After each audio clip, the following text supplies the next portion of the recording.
This is a conversation that I've been looking forward to having for a very, very long time. As I've been going around and talking about the film Undivided Us that we've been a part of, every time someone will ask me a question about how can you engage and even be in the same room or be at the table with someone who does not even recognize your humanity or thinks of you as less than. And every single time I'd mention the name Daryl Davis. Do you know Daryl Davis? But not everyone can be Daryl. But today I've been looking forward to this conversation so that he can give us all his nuggets, all his wisdom, all his insights, which hopefully will inform the work that we do going forward. Just by way of introduction, Daryl Davis is an acclaimed musician who has performed with legends like Chuck Berry and B.B. King. He's also an author and an activist known for his work confronting racism through dialogue. Over the past 30 years, Daryl has engaged directly with members of the Ku Klux Klan, leading over 200 individuals to renounce their membership in hate groups. It's quite the feat. Yes.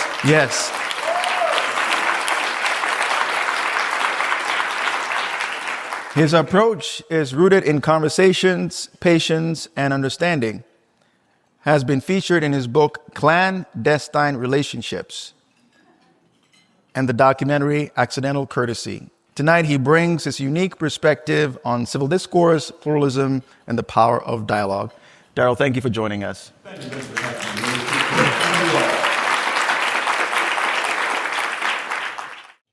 Daryl, I wanted you to start with a story that you actually just shared with me a few moments ago. And I think it's a story that really connects your career as a musician and your work also as an activist. And it's something you experienced in Frederick, Maryland, while you were playing, your piano at a lounge. What happened in Frederick, Maryland about somewhere in the early 1980s? Well, I graduated from right here in Washington, D.C. from Howard University with my degree in jazz. But I play rock and roll, country, blues, R&B. If they're paying, I'm playing. So country music had made a resurgence. It had gone away for a while. It had never gone completely away, but it fell off the top 40 charts. And a movie came out called Urban Cowboy with John Travolta. Big hit movie. A lot of country music in there, a lot of line dancing, Mechanical Bull, and all this kind of thing. So a lot of the clubs across the country that were playing disco and top 40 back at that time switched their format to country. So if you want to work full-time in the music industry, you play what people want to hear. And I joined a country band. And country and blues music is the exact same music, the exact same three chords. They're kissing cousins, but it is society that puts us in boxes. If you're white and you're singing a 12-bar blues, you're country. But if you're black, if you're black, you're singing a blues, then you're a bluesman. So we're socially divided, even though the music is the same. And I joined a country band. It was very easy for me to play. I was the only black guy in the band, and generally the only black person anywhere we played. So we played in a town called Frederick, Maryland, which sits about an hour and maybe 25 minutes from where you're sitting right now, just north of D.C. And it was called the Silver Dollar Lounge. It had a reputation of being an all-white bar. Blacks were not welcome. There were no signs posted, white patrons only or no blacks allowed, nothing like that. It had that reputation, and everybody knew it.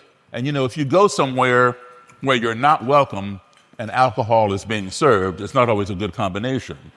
So while I knew of the reputation, I'd never been in there before. But I joined this band. They were popular in Maryland, and they had played there before. So here I am in the Silver Dollar Lounge playing on their gig. And I got some looks when I came in, but nobody bothered me. And on the break after the first set, I was walking to the band table following the band, and I felt somebody reach across my shoulder from behind Now, I don't know anybody in this joint, and I can see the whole band in front of me. So I'm turning around to see who's touching me. And it was this old white gentleman, maybe 15 to 18 years older than me. Big smile on his face. He says, "Man, I love your all's music." I said, "Thank you, sir." And I shook his hand. And he pointed at the stage and said, "I've seen this here band before, but I ain't never seen you before. Where'd you come from?" And I explained that I just joined the band. It was my first time here. He said, "Man, I sure love your piano playing. This is the first time I ever heard a black man play piano like Jerry Lee Lewis." And I was not offended, but I was rather surprised because this guy was maybe 15 to 18 years older than me. And I was surprised that being that much older, he did not know the origin of Jerry Lee Lewis's piano style. And I proceeded to explain to him that Jerry Lee got it from the same place I did, from black, blues, and boogie-woogie piano players. That's where that rock and roll, rockabilly style came from. "Oh, no, I ain't never seen no black man play like that except for you." So I'm thinking, well, this guy doesn't get out much because, he's never seen Fats Domino or Little Richard. It's the same boogie style, right? And I said, "Look, man," I know Jerry Lee Lewis. Jerry Lee Lewis is a very good friend of mine. He's told me himself. He didn't believe I knew Jerry Lee. He didn't believe Jerry Lee learned anything from black people. But he was fascinated with me and wanted me to come back to his table and let him buy me a drink. I never drank alcohol, but I went back to his table, let him get me a cranberry juice. So he pays the waitress, takes his glass, and he clinks my glass and cheers me. And then he says, "This is the first time I ever sat down and had a drink with a black man." And now I'm totally mystified because at that point in my life, I had sat down with tens of thousands of white people or anybody else and had a meal, a beverage, a conversation. How was it that this guy had never done that? And I know for a fact that there are black people in Frederick, Maryland. I've seen them. So how did he somehow not connect with them? And I wasn't trying to be facetious. I was, just naive. I asked him why. And he stared down at the tabletop and didn't answer me. I asked him again, why? And his buddy sitting next to him said, tell him. I said, "Tell me." And he looked at me, he said, plain as day, "I'm a member of the Ku Klux Klan." Well, I burst out laughing at him because now I didn't believe him, right? I know a whole lot about the Ku Klux Klan. I had an incident when I was 10 years old that made me want to study racism.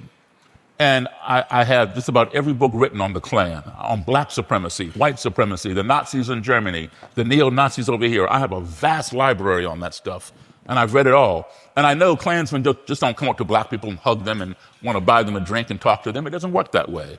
So this guy is pulling a joke on me. I'm laughing. He went inside his pocket, pulled out his wallet, and handed me his Klan membership card. I instantly recognized the Klan emblem, which is a red circle with a white cross and a blood drop in the center of the cross, and I stopped laughing.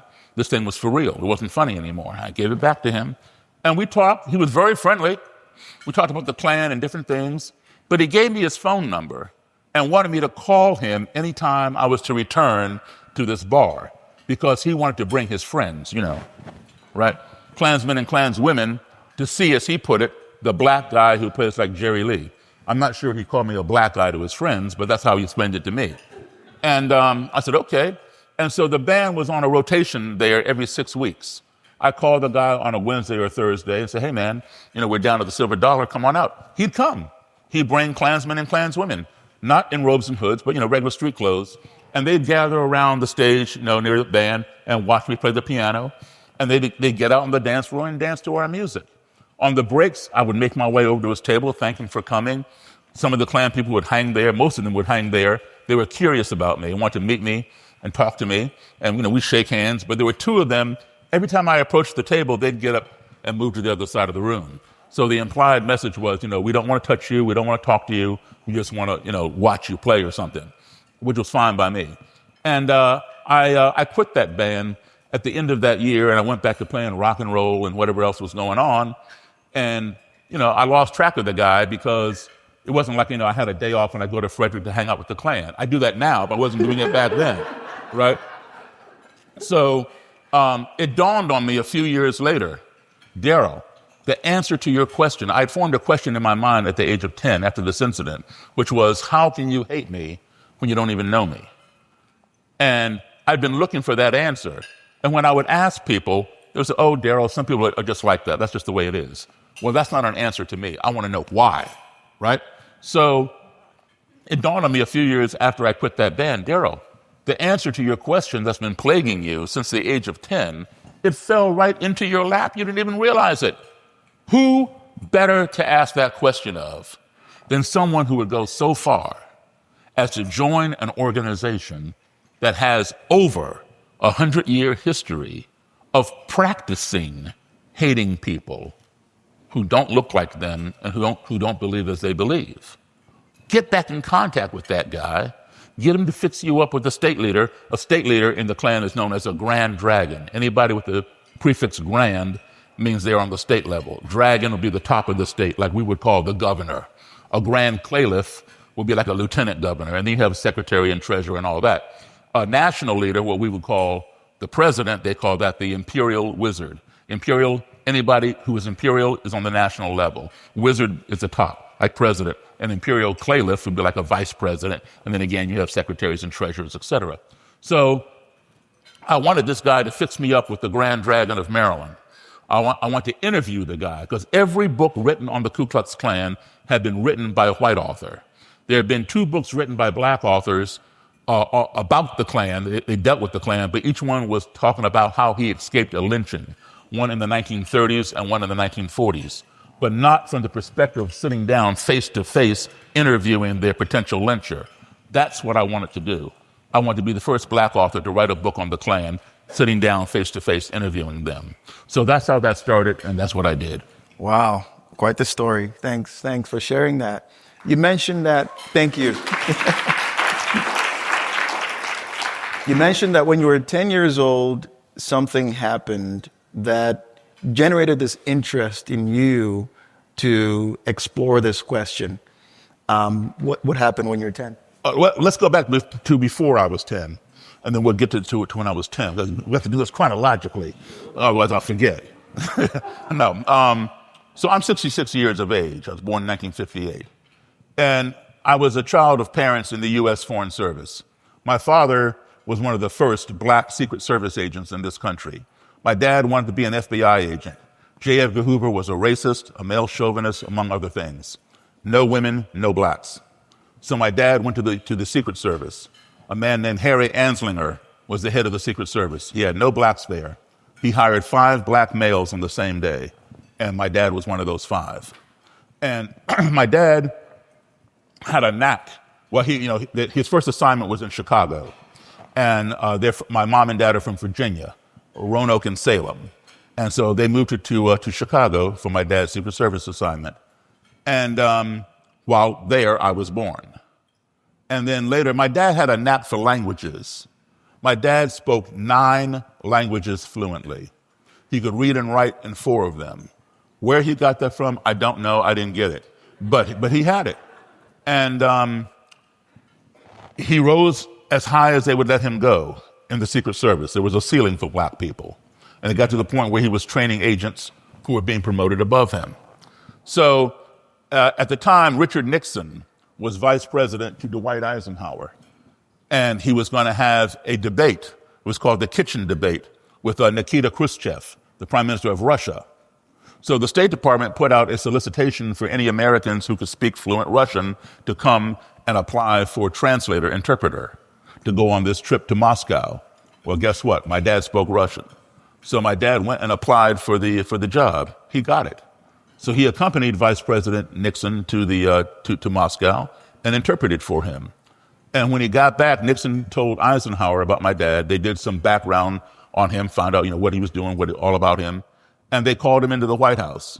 And Eisenhower told my dad that he had gone as far as he could go for a black man in the Secret Service. There was a ceiling there. However, he could go further if he were to take the Foreign Service exam and become a Foreign Service officer.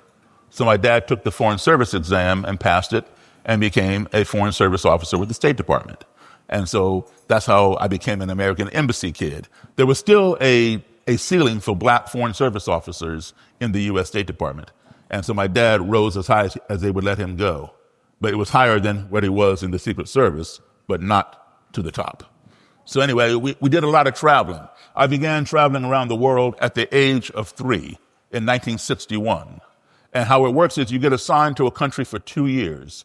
Then you come back home here to the States. You're here for a year, getting debriefed, whatever, and then you get reassigned to another country for 2 years. Back and forth were my formative years. My first introduction to school was overseas. I did kindergarten, first grade, third grade, fifth grade, seventh grade, all in different schools in different countries. I did the in-between grades back home here. Now, this is very important to your question. When I was overseas, in kindergarten, first grade, third grade, fifth grade, seventh grade, my classmates, this is in the 1960s, were from all over the world. This girl here might be from Japan, that person there from Czechoslovakia, France, Germany, Italy, Denmark, wherever. Anybody who had an embassy where we were stationed, all of their kids went to the same school.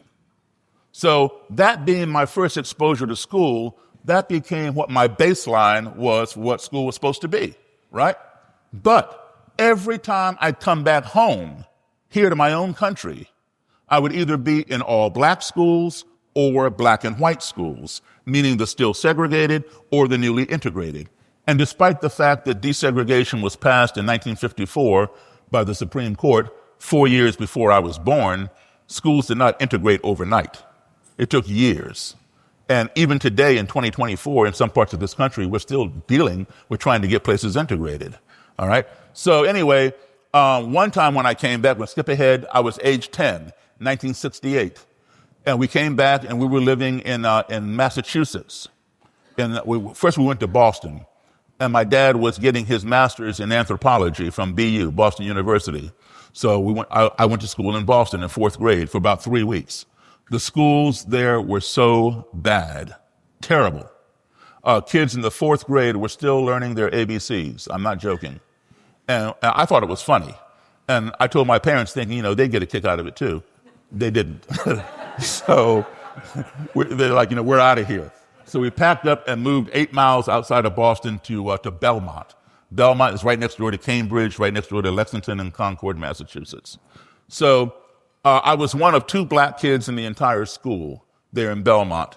Myself in fourth grade and a little black girl in second grade. So I really didn't see a whole lot of her she was in second grade. I see her at lunchtime or recess.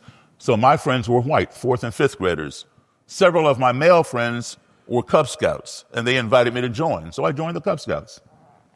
Every year, and I think it still goes on today, they have what's called Patriots Day. There is a parade from Lexington to Concord, right next door to Belmont. That's the route that Paul Revere rode.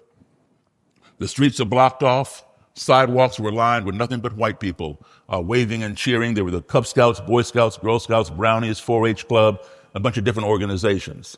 People were waving and cheering, smiling, yelling, the British are coming, and all that kind of thing, until we got to some point. I'm the only black scout in this parade. Till we got to this certain point in this parade route when suddenly, pow, I'm getting hit with bottles and rocks and soda pop cans by just a small group of white spectators off to my right on the sidewalk. And I turned to see what's happening. I remember there being a couple kids, I didn't know them, maybe a couple years older than me, they didn't go to my school, and a couple of adults who were throwing things. I assumed it was kids and their parents. It wasn't everybody, just this small 4 or 5 person group mixed in with the larger crowd. And my first inclination, because I didn't have any precedent for this, was, these people over here don't like the Scouts. That's how naive I was. I didn't realize I was the only scout getting hit until my den mother, my cub master, my troop leader all came running and huddled over me with their own bodies. These were white people, and quickly escorted me out of the danger. I kept saying, what did I do? What did I do? I didn't do anything to them. Why are they doing this? All they would do is shush me and rush me along, tell me to keep moving, it'll be okay. I kept moving. Fortunately, they didn't follow us. By the end of the parade, I still didn't know what happened, why it happened. And they never told me. When I got home, my mom and dad, who were not at the parade, were putting that, I don't know if they make it anymore. It was that sticky red stuff called mercurochrome. They were cleaning me up, putting this mercurochrome on me and Band-Aids, and asking me, how did you trip and fall down and get all scraped up? I told them I didn't fall down. I told them exactly what had happened. And for the first time in my life, at the age of 10, my mom and dad sat me down and explained to me what racism was. Believe it or not, at the age of 10, I had never heard the word racism. It did not exist in my sphere, in my world. I was around people from all over the world. People who looked like me, people who didn't look like me, looked at somebody else I'd never seen before, whatever. We all got along. There was no racism. And my 10-year-old brain could not process what my parents were telling me. I could not believe that somebody would try to inflict pain upon me for no other reason than the color of my skin. It made no sense to me. And my parents were wrong. You know, people don't do that. And to prove that I was right, the people who were doing this to me over here on the sidewalk did not look any different to me than my little friends at school. Or for that matter, my friends overseas, whether they were my fellow Americans from the embassy or my little Danish or Swedish or Australian friends. You know, they didn't behave like that, and they didn't look any different than those people. So color had nothing to do with it. Well, of course, as we all know, 1968 was a very turbulent year. I remember it very well. And, you know, at the age of 10, I saw Boston burned to the ground. I saw the rioting, the looting, the burning, and the destruction and the violence. I'll never forget that, you know? And then I realized that what my parents had told me, this racism thing, this phenomenon, does exist. So I accepted its existence, but I didn't understand, you know, why. How can somebody hate somebody because of the color of their skin? And that's when I formed that question, how can you hate me if you don't even know me? You see, I didn't have big brothers and sisters to go through stuff and then pass down their experiences to me. You know, I was an only child. My folks got it right the first time. That's a good one. You've said before that ignorance breeds fear, which breeds hatred. You know, we're afraid of things we don't know. How do we have the courage to face the risks of knowing the other side of a conversation? Because you really don't know what's on the other side. Well, you know, this happened. Okay, so I got that Klansman from the Silver Dollar Lounge to connect me with the Grand Dragon of Maryland. And he was reluctant. First, I asked him if he would take me and introduce me to him. He said, no way. You know, he was afraid I'd be in trouble, he'd be in trouble. So I convinced him to give me the man's name and number. Well, I knew the man's name. Give me his number and his address. And he reluctantly did it only on the condition that I not tell this man where I got his personal information. I said, okay. So, but he warned me. He said, Daryl, do not go to his house. He will kill you. And I said, well, that's the whole reason I need to see him. Why would he kill me? You know, this is what I'm trying to understand. Just because I'm black, you know, this is what I want to hear. So I had my secretary give this man a call. His name was Roger Kelly. I had her give him a call. My secretary at the time was white. And I'm only mentioning that because I could care less what color somebody is. But I had the number. I could have called him myself. I didn't want to call him because I figured, well, knowing his background from his member, you know, if I were to call him, he'd know I was black maybe from my voice. He said, I'm not talking to you. Click. And hang up the phone, and my whole project would have ended before it ever got started. So I had Mary, my white secretary, give this man a call because I knew that he would know the voice on the other end of this phone line. Well, A, it's a female, but it's also a white female because she sounded white. I know I'm not being politically correct, but I'm not known for that. So anyway, you know, he would know that she's white, and he would not automatically assume that this white woman is working for a black man, especially a black man who's writing a book on the Ku Klux Klan, because they didn't exist. You know, mine would be the first. So that might up the odds that he would agree to the interview. And then obviously when he came to be interviewed, he could see I'm black, right? So she said, okay, she understood. I told her specifically, do not tell Mr. Kelly that I'm black unless he asks, but don't allude to it. If he asks, don't lie to him, tell him, but don't give him reason to ask. She understood. She called him. He agreed to do the interview. So Mary and I got a room at the Silver Dollar Lounge. The lounge is in the bottom of this truck stop motel. And the way the room is situated, if you're standing in the hallway looking through the door into the room, you cannot see who's in the room. You have to come into the room, turn to your right, and go around the corner, and then you see who's in the room. I took a lamp table, not much bigger than this table right here, took the lamp off and put the table in between two chairs, and I had a cassette recorder, put it on the table. I had a little black bag containing blank cassettes and a copy of the Bible. because the Ku Klux Klan claims to be a Christian organization, and they claim that the Bible preaches racial separation. Now, I've read the Bible. I've never seen that in there. So provided this man came in and allowed me to record the interview, we were going to talk about that, and I'd be able to pull out my Bible and say, here, Mr. Kelly, please, show me chapter and verse where it says blacks and whites must be separate. So I'm all prepared, right? Right on time, there's on the door. And Mary hops up and runs around the corner, opens the door. I'm seated back here at my table where you can't see me until you come halfway into the room. So she opens the door, in walks what's known as the Grand Nighthawk. Nighthawk in Klan terminology means bodyguard. Grand means state level. So Grand Nighthawk is the bodyguard to the Grand Dragon, like an Imperial Nighthawk would be the bodyguard to the Imperial Wizard. So this guy is dressed in military camouflage. Got that red circle, white cross, blood drop patch right here.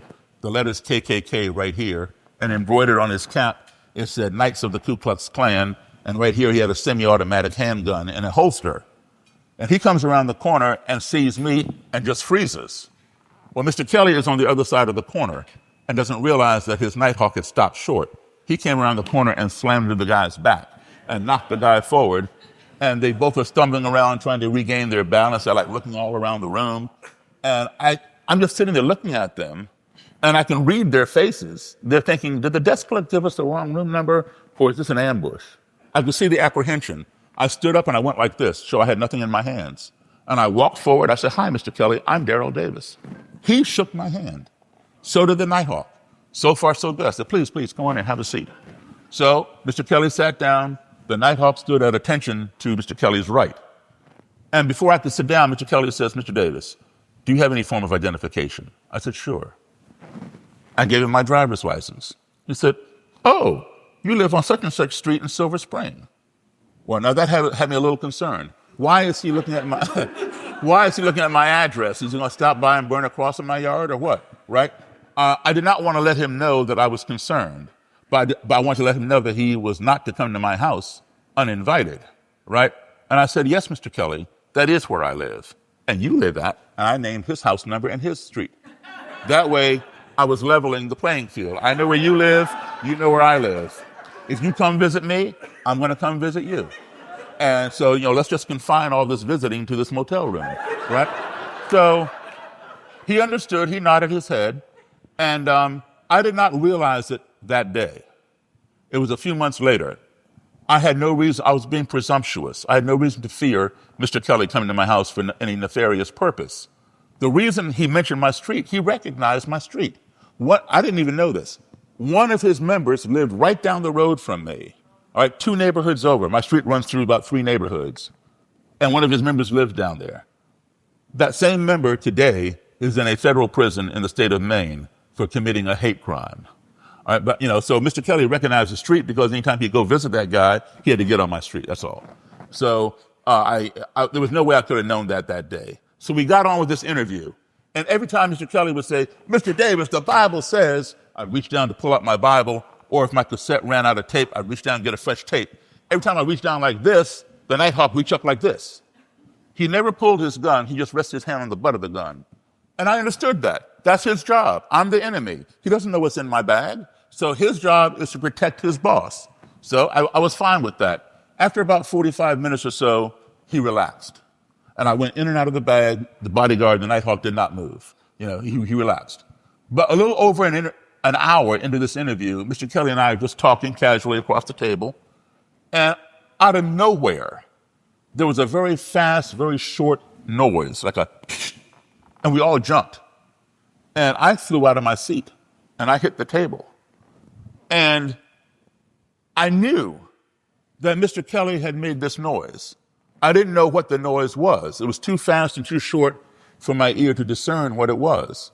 But because I didn't know what it was, I perceived it to be an ominous, threatening noise. Because, when you don't know something, you perceive the worst of it. And I had gone into survival mode. When you fear for your life, you go into survival mode. And in survival mode, you will do anything and everything that you can to preserve your well-being. And there are only several things you can do. Some people, they pass out. Because the fear is so great, their brain can't process it, and the brain just shuts down, and they faint. I don't do that. Another thing people will do, their muscles will constrict and they'll tighten up and they'll ball up into a little ball and start shaking, and they cannot break away. You can be punching them, kicking them, whatever. They're not even deflected. They're like this.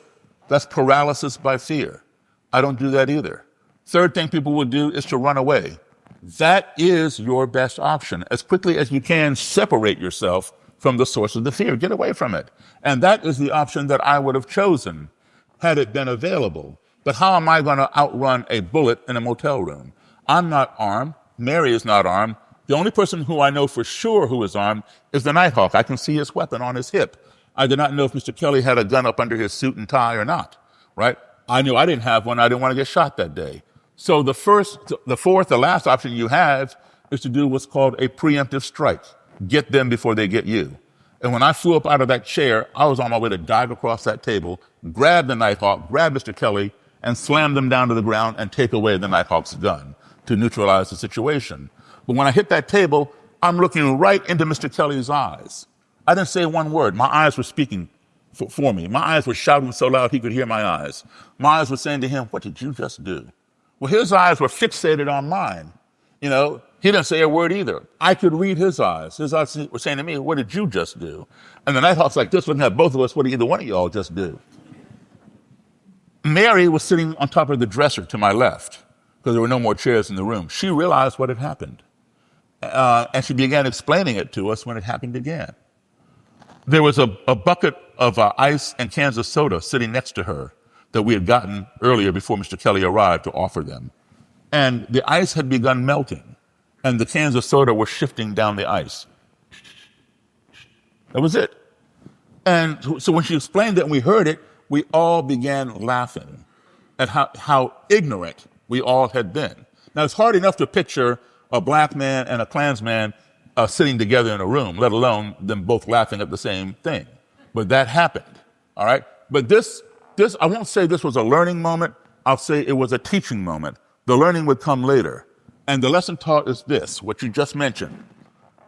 All because some foreign, underscore, circle, highlight the word foreign, entity of which we were ignorant, that being the bucket of ice, cans of soda. I mean, we knew it was over there, but we'd long forgotten about it, so we were ignorant to it. All because some foreign entity of which we were ignorant entered into our little comfort zone, we became fearful of each other and accusatory. If you do not keep that fear, if you do not address that ignorance, it will lead to fear, because we fear the things of which we are ignorant. If you don't keep that fear in check, that fear will escalate into hatred, because we hate the things that frighten us. If you don't keep that hatred in check, that hatred will escalate to destruction. We want to destroy the things that we hate. But guess what? At the end of the day, it may have been harmless and we were simply ignorant. We saw that whole chain almost unravel to completion. It stopped just short of the destruction had that Nighthawk put out his gun and shot me or my secretary, or I pounced across the table and hurt one of them. So it stopped just short of that last component. Ignorance breeds fear. Fear breeds hatred. Hatred breeds destruction. Now, me personally, I think we waste a lot of time, way too much time, addressing the destruction. Once something is destroyed, that's it. It's gone. It's not coming back. All right? It's unfortunate, but it's gone. The destruction is a symptom of the nucleus, a symptom of the root cause. Forget about it. Forget about the hatred. That, too, is a symptom of the root cause. Forget about the fear, another byproduct of the root cause. The root cause is ignorance. If you cure the ignorance, then there's nothing to fear. With nothing to fear, there's nothing to hate. With nothing to hate, there's nothing to get mad about and destroy. So we should focus our efforts, our energy, our finances, our teaching, our exposure on curing the hate, and we can do that. And that's where I focus mine. Now, we saw that whole scenario unfold to completion on August 12th, 2017 in Charlottesville, Virginia, when they had this large white supremacist rally there. I know every one of those people who put on that rally. Some of them have been in my home, and I've been in some of their homes. A nasty bunch of people. But on that day, August 12th, 2017, there was a lot of ignorance in Charlottesville, Virginia. There was a lot of fear in Charlottesville. a lot of hatred in Charlottesville. And what did it culminate in? It culminated in destruction when a white supremacist got into his vehicle and drove at full speed as fast as he could into the crowd of counter-protesters, hoping to murder as many as he could. He succeeded in injuring just over 24 and murdering one young lady named Heather Heyer. Ignorance breeds fear, fear breeds hatred, hatred breeds destruction. The greatest tool that we have to combat anti-Semitism, racism, and most forms of discrimination is the least expensive. It's free, but yet it remains the most underused. It's called conversation. I'm a firm believer that a missed opportunity for dialogue is a missed opportunity for conflict resolution. All right? Today, I own, when I met Roger Kelly, he was a Grand Dragon. He went through the ranks and he became Imperial Wizard. Today, I own his robe and hood because he no longer believes in what it stood for at the time. He and I became friends. And I've been doing this now for next year will be 45 years. I have a ton of robes and hoods and swastika flags and all kinds of racist and anti-Semitic paraphernalia that I hope to put inside a museum, which I will open one day. But the whole process, the ignorance, fear, hatred, destruction, it doesn't matter if you're an adult or a child. I speak to little kids sometimes. Of course, I tone down the lecture, but I'll give you an example. I speak to elementary school kids, right? And they have these little desks, they go 5 rows back. And I'll just be talking with them, and all of a sudden, out of the blue, I'll say, "Hey, there's a snake under your chair." And just at the thought of there being a snake there, people from 5 rows back scream and throw their legs up in the air, screaming. And then they realize there's no snake there, right? I said, what are you all screaming about? Well, I'm afraid of snakes. I hate snakes. Well, there's your fear, afraid. I hate. There's your hate. I said, why are you afraid of snakes? Why do you hate them? Well, they're slimy. They're poisonous. Well, there's your ignorance. If you've ever touched a snake, it is not slimy. It is dry. And not all snakes are poisonous. So there's your ignorance. Ignorance breeds fear. Fear breeds hatred. So then I say to them, okay, well, obviously there's no snake under your chair. I was just joking. But let's just say there really was a snake under your chair. What would you want me to do about it? You know what they say? Kill it. There's your destruction. These are kids, not adults. Ignorance breeds fear. Fear breeds hatred. Hatred breeds destruction.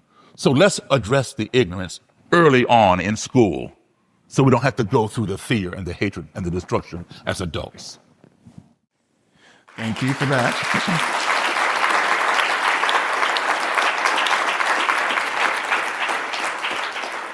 Daryl, you've done this hundreds of times. You've led over 200 individuals to renounce their membership in the KKK. What's your secret sauce for conversation? Like, what's your formula, All right. 2 things. Well, 3 things, okay? As I said, I did a lot of traveling as a kid. I still travel now as an adult musician. I perform concerts all around the world. I also give lectures around the world. I've played in all 50 of our states. When you combine my childhood travels with my adulthood travels, I've now been in 63 countries on 6 continents. What does that mean besides I have a lot of frequent flyer miles and hotel points?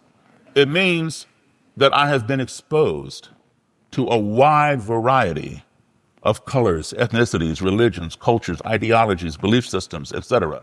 And all of that has helped shape who I have become. My favorite quote of all time is by Mark Twain. Samuel Clemens was his real name, right? Mark Twain. It's called the travel quote. And Mark Twain said, "Travel is fatal to prejudice, bigotry, and narrow-mindedness. And many of our people need it sorely on these accounts. Broad, wholesome, charitable views of men and things cannot be acquired by vegetating in one little corner of the earth all one's lifetime." And that is so true. Most Americans, unfortunately, do not travel. According to the U.S. Census Bureau, less than 50% of Americans even own passports. We need to get out and travel. Now, all that travel that I've done does not make me a better human being than someone who has less travel. I'm not saying that at all. But what it does give me, it gives me a better and broader perspective on humanity than people who have not been exposed to other cultures. And I can tell you this, no matter how far I go from our own country, the United States, whether I go right next door to Canada or right next door to Mexico or halfway around the globe, no matter who I encounter, maybe they don't look like me, they don't speak my language, they don't worship as I do, maybe they don't worship at all. I always conclude one thing. Everybody I've met is a human being. And as such, every human being wants these 5 core values in their lives. Everyone wants to be loved. Everyone wants to be respected. We all want to be heard. We all want to be treated fairly and truthfully. And we all want the same things for our family as anybody else would want for their family. And if we can learn to apply those 5 core values, when we find ourselves in an adversarial situation or in a culture or society in which we are unfamiliar or uncomfortable, I will guarantee you that your navigation of that situation, that culture, that society will be much more smooth and much more positive. That's what gets me over in Klan and neo-Nazi rallies. I've been going to those things for a long time. Yes, I've had my share of fights and violence and things like that, but those were few and far between. But I have a ton, it was worth it. I have a ton of robes and hoods given to me by people who were active, who now don't believe in that ideology. Some of them even travel with me and stand on my stage renouncing their former organization and work hard trying to de-radicalize people still in and prevent young people from going down that rabbit hole. So keep those 5 core values in mind whenever you're in an adversarial situation. Thanks, Daryl.